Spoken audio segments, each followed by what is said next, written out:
সন্ধেবেলা থেকে ভিডিওটা শুরু করেছি। তো কেমন আছো তোমরা সবাই? আশা করি সবাই ভালো আছো, আমরাও ভালো আছি। তোমাদের সকলকে স্বাগত জানালাম। তো এখানে দেখো সন্ধেবেলায় ম্যাগি বানিয়ে নিচ্ছি টিফিনে, মানে নুডলস বানিয়ে নিচ্ছি, চাউমিন। তো এই যে দেখো একটু বেশি করে বানিয়ে নিচ্ছি, কারণ সবাই মিলে খাবো আর কি সন্ধেবেলা টিফিনটা। আর আমি এখানে মানে একসঙ্গে নিয়ে নিচ্ছি অনেকটাই, 4টে প্যাকেট নিচ্ছি একসঙ্গে। তবে 4টে প্যাকেট একসঙ্গে করব না, কারণ কি আমার কড়াইটা একটু ছোট হয়ে গেছিলো। তো ভাগে ভাগে করে নেবো, মানে একবারে কিছুটা করব তারপর আরেকবারে করব। তো চলো ভিডিওটা দেখতে থাকো তোমরা। আজকে কোনো সবজি আলু ছাড়াই চাউমিনটা বানিয়ে নিচ্ছি। তো খুবই ভালো হয়েছিল খেতে চাউমিনটা। এখানে আমি জলটা গরম করতে দিয়েছিলাম। তো জলের মধ্যে একটুখানি নুন দিয়ে দিয়েছিলাম আর সাদা তেল দিয়ে দিয়েছিলাম, আর এই যে চাউমিনগুলো দিয়ে দিয়েছিলাম। আর তারপর একটু নেড়ে চেড়ে নিয়েছিলাম, কারণ কি যাতে একটার সঙ্গে একটা মিশে না যায়। আর তারপর সেদ্ধ হয়ে গেলে, কিছুটা সেদ্ধ হয়ে গেলে আমি জলটা, গরম জলটা ঝরিয়ে নেব। আর ঠান্ডা জল দিয়ে চাউমিনটা ধুয়ে নেব ভালো করে। তারপর একটুখানি তেল চাইলে তোমরা দিতেও পারো, নাও দিতে পারো, সাদা তেল অবশ্যই। তো এই যে দেখো আমার এদিকে, চলো এবারে চাউমিনটা বানিয়ে নিই। দেখো বানানো হয়ে গেছে। তো এই যে চাউমিনটা খুব ভালো হয়েছিল। আর এই যে দেখতে পাচ্ছ কড়াইয়ে কিছুটা বানিয়ে নিয়েছি, ওদের ছেলে মেয়েকে দিয়ে দিয়েছি। আর এদিকে আমার আর আমার বরের জন্য বানিয়ে নেব। এই যে এখানে সেদ্ধ করে রেখেছিলাম। তারপরের দিন, এটা হচ্ছে বৃহস্পতিবারের ভিডিও, বৃহস্পতিবারে লক্ষ্মী পুজোটা করে নিয়েছি। সকাল সকাল লক্ষ্মী পুজো আমার হয়ে গেছে। তবে যখন পুজোটা করছিলাম তখন আমার ঘরের যে গাছের, আমার যে সাদা ফুলের গাছ আছে, সেই সাদা ফুল থেকে কটা ফুল পেরেছিলাম আর কি, খুব বেশি ফুল পাইনি।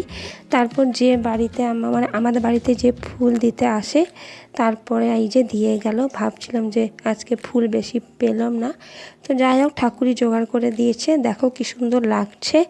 আর আমি পুরো ভালো করে সাজিয়ে দিচ্ছি মা লক্ষ্মীর ঘরটা, সাদা ফুল দিয়ে খুব ভালো করে সুন্দর করে সাজিয়ে নিচ্ছি।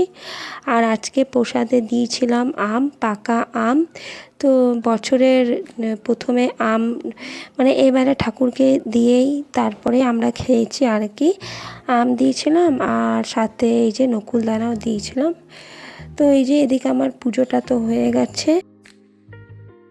আমাদের কাছে ভিডিওগুলো কেমন লাগছে অবশ্যই কমেন্ট করে জানাবে। আর যারা দেখছো ভিডিওটা তারা প্লিজ সাবস্ক্রাইব করে দেবে, আর লাইক করতে একদমই ভুলো না। সাপোর্ট করলে তবেই আমি একটু একটু করে এগিয়ে যেতে পারবো।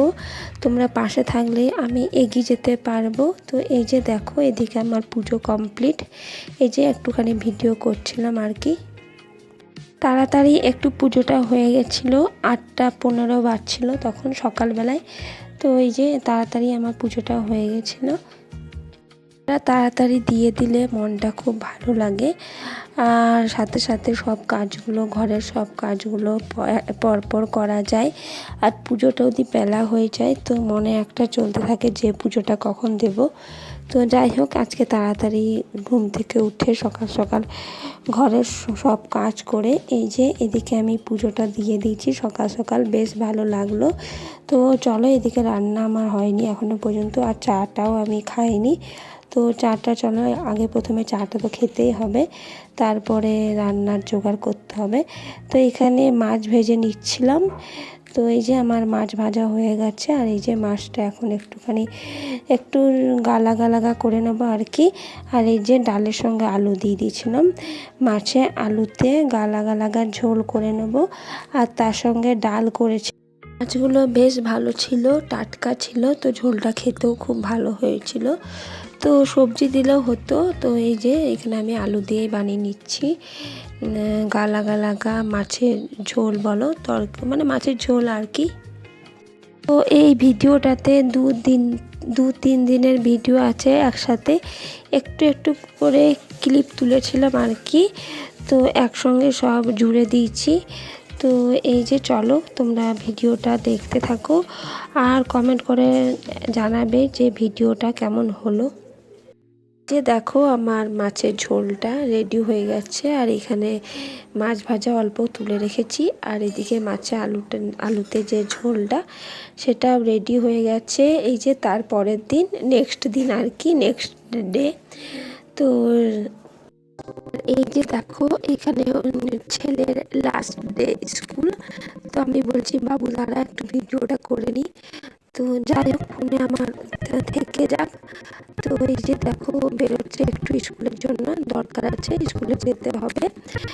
আর এদিকে আমি তারপরে বিকেলবেলায় চলে এসেছিলাম, কাপড়গুলো কেচে নিচ্ছিলাম। কিছু কাপড় আমি ভিজিয়ে রেখেছিলাম, তো সকালে কাচা হলো না, প্লাস প্রচুর রোদ ছিল, প্রচুর গরম ছিল, তো কাচতে পারিনি, ইচ্ছা হয়নি। তো এদিকে দেখো টাইম কলের জলটা পড়ছিল, তো আমি বলি যে এখন কেচে নিই, ভালো ঠান্ডা ঠান্ডায় কেচে নিই। কাপড়গুলো ভিজিয়েছিলাম 11টা-12টার দিকে ভিজিয়েছিলাম, 11টার সময় মনে হয় ভিজিয়েছিলাম। যাই হোক চলো এখন কাপড়গুলো কেচে নিই। ডেলি পরার যে কাপড়গুলো থাকে সেই কাপড়গুলোই আমি ভিজিয়েছিলাম, তো সার্ফে দিয়ে দিয়েছিলাম আর কি। প্রত্যেক দিনই আমি ডেলি পরার কাপড়গুলো একটু করে সার্ফে দিয়ে দিই। আর এই যে একটুখানি ময়লা ময়লা লাগছিল, তো এই যে সাবানটা দিয়ে দিচ্ছিলাম, আর এদিকে ব্রাশটা একটু করে ঘষে দিচ্ছে, মানে ব্রাশটা দিয়ে দিচ্ছিলাম। ব্রাশ আমি সাধারণত দিই না, তো একটু ময়লা ময়লা লাগছিল, নোংরা লাগছিল, তো একটুখানি ব্রাশটা ঘষে দিলাম। কেন জানি না আমার ব্রাশ দিলে মনে হয় যে কেমন রুয়া রুয়া উঠে যাবে আর কাপড়গুলো নষ্ট হয়ে যাবে, তো আমি খুব কমই ব্রাশ দিই না বললেই চলে। তো এই যে আজকে দিয়ে দিলাম আর কি, একটু ব্রাশটা দিয়ে দিলাম। এর মধ্যে আমার বড় চলে এসেছিলো, ও কাপড় কাচতে বসেছি তখনই এসে গেছিলো। আর মেয়েটা জানো তো একটুও ঘুমোয়নি, সারা দুপুর ঘুমোয়নি। আর আজকে তাড়াতাড়ি খাওয়া দাওয়াটাও তাড়াতাড়ি হয়েছিল, তো যে ঘুম পাড়িয়েছিলাম, কিন্তু একটুও ঘুমোয়নি জানো তো মেয়েটা। বলছে যে আমাকে পায়ের তলা পরিয়ে দাও, নুপুর পরিয়ে দাও। আমাকে নুপুর বের করে পরাতে হলো, তবে যে আমাকে ছেড়েছে আর কি। তো ঠিক পরে পরবি না, এখনই পরবো। তো নুপুরটা আমি ওকে পরিয়ে দিয়েছি, মানে পায়ের তলাটা পরিয়ে দিয়েছিলাম আর কি। প্রচুর গরম ছিল, তো তারই মধ্যে একটু পরেই আমার কাপড়গুলো কাচতে মানে কাচা হয়ে গেছিলো, কাচা ধোয়া হয়ে গেছিলো। তার কিছুক্ষণ পরে আবার বৃষ্টি শুরু হলো, তো ভালোই বৃষ্টিটা হয়েছিল। তো গরম ছিল, একটুখানি বৃষ্টি না হলে হয় বলো। তো যাই হোক বৃষ্টিটা হয়ে ঠান্ডা হয়েছিল, ওয়েদারটা ভালোই হলো বৃষ্টিটা হয়ে পড়ে, কারণ কি প্রচুর গরম ছিল, ভালোই গরমটা ছিল। বাচ্চার জিনিসে দেখবে বেশি নোংরাটা হয়। এই যে দেখো প্যান্টগুলো সাবান মানে সার্ফ গুঁড়িতে দিয়েছি, তাও একবার করে সাবান বুলিয়ে দিচ্ছি, কারণ নোংরা নোংরা লাগছে। তো চলো, এদিকে আমি অনেকগুলো কাপড়ই ভিজিয়েছিলাম, আর জলটা যেন তো ঠান্ডা আছে, ভালো লাগছে। জলটা যেই হাত দিচ্ছি না ভালো লাগছে, মানে ঠান্ডা ঠান্ডা আছে, বেশ ভালো লাগছে। আর এদিকে দেখো আমি কাপড় কেচে যাচ্ছি, মানে অনেকগুলো কাপড়ই ভিজিয়েছিলাম আর কি। কাপড় কাচা আর কাপড় গুছানো আমার তো মনে হয় শেষই হয় না। কোথার থেকে যে কাপড় এত জড়ো হয় কাচার জন্য, আর কাপড় গুছানো, এই দুটো, কাপড় কাচাটা তাও যদি বা ভালো লাগে, কাপড় গুছাতে বেশি বিরক্তিকর লাগে। তো যাই হোক, কাচতেও হবে, গুছাতেও হবে, কি আর করা যায়। আর এদিকে ওর বাবা নিয়ে এসেছিলো চিত্তরঞ্জন, তো মেয়েটা খেয়েছিল, ও তো সারা দুপুর বললাম না যে ঘুমোয়নি। তো এদিকে চিত্তরঞ্জন মিষ্টি নিয়ে এসেছিলো, তো এই যে মেয়েটার খাওয়া হয়ে গেছে, ওর বাবার কাছ থেকে নিয়েছিল, তো আমাকেও বলছিল খাবে তো খাও।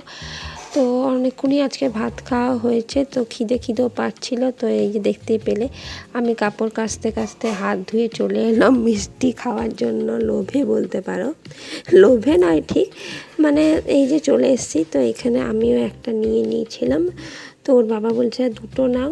তো আমি প্রথমে একটা খেয়েছিলাম, তারপরে মনে হয় আরেকটা খেয়েছিলাম। তো এই যে দেখো কি বদমাইশি, দেখো এদিকে বসে গেছে আর আমার সাথে বসে আছে, আর এই যে বদমাইশিটা করছে। ওর কিন্তু খাওয়া হয়ে গেছে চিত্তরঞ্জন, আর এইদিকে চলো এখন আমি খাচ্ছি। এই যে দেখো পায়ের তলাগুলো পরিয়েছিলাম, তো এই যে দেখো তোমাদেরকে দেখিয়ে দিলাম পায়ের তলাটা। আর এই পায়ের তলাটাও অন্নপ্রাশনের সময় আমি দিয়েছিলাম, এখন পুরো মানে